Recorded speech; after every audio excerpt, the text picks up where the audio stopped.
On a warm summer's day, the sun shone brightly in a big blue sky, and a family of fluffy clouds floated on the gentle breeze. A boy, dressed in blue overalls and a straw hat, strolled down a dirt path which wound through the tall grass.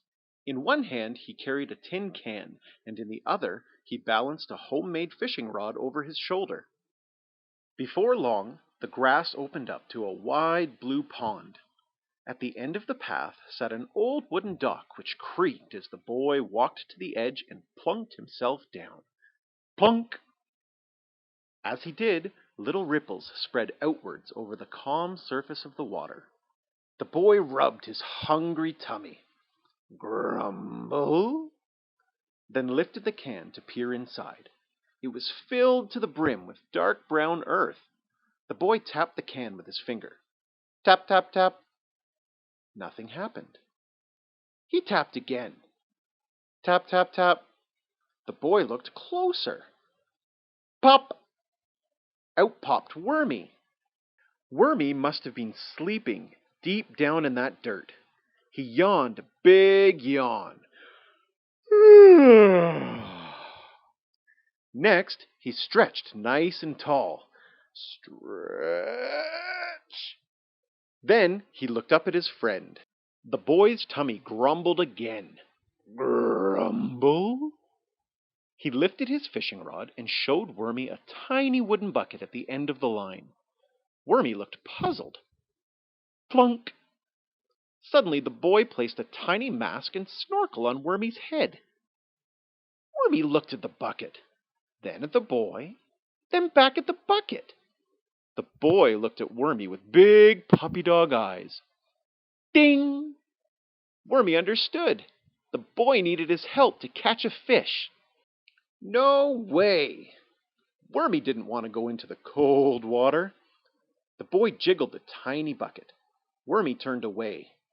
The boy's tummy grumbled. Grumble? So loudly this time that even Wormie could hear it. Wormie loved his friend. He turned around. Okay. Wormie climbed into the bucket and wrapped himself around the line. The boy lowered Wormie towards the water. Wormie thought it looked very chilly. The bucket splashed into the pond. Sploosh! It wasn't so cold after all. Under the water, everything looked bluish-green. Wormie saw an old tree branch reaching up from the depths. He also spotted a baby turtle swimming in the distance. As he went deeper, he passed through some bubbles that floated all the way up to the surface. Suddenly, the bucket hit bottom and everything went dark. Wormie looked left. Then he looked right, but he couldn't see anything. Where was he? Wormie tugged on the line. Tug, tug. The boy quickly lifted the bucket, pulling Wormie out of the darkness.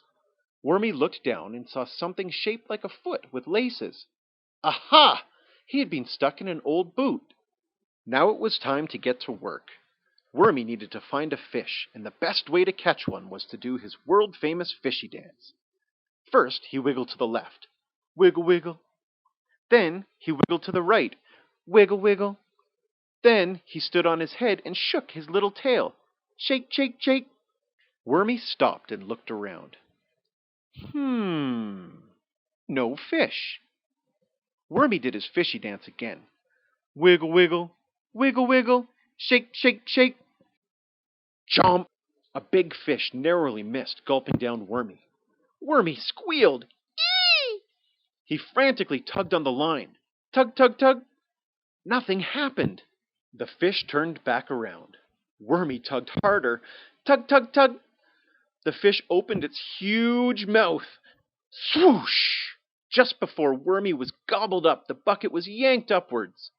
The fish chased Wormie as he sped towards the surface, getting closer and closer and closer.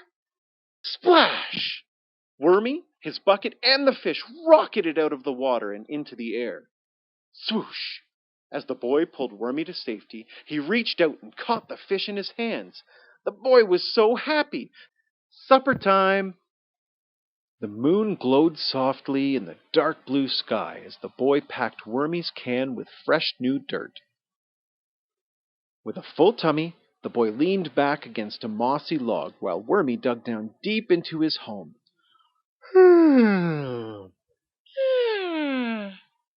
After the long day and their hard work, both the boy and Wormy drifted off to sleep. The end.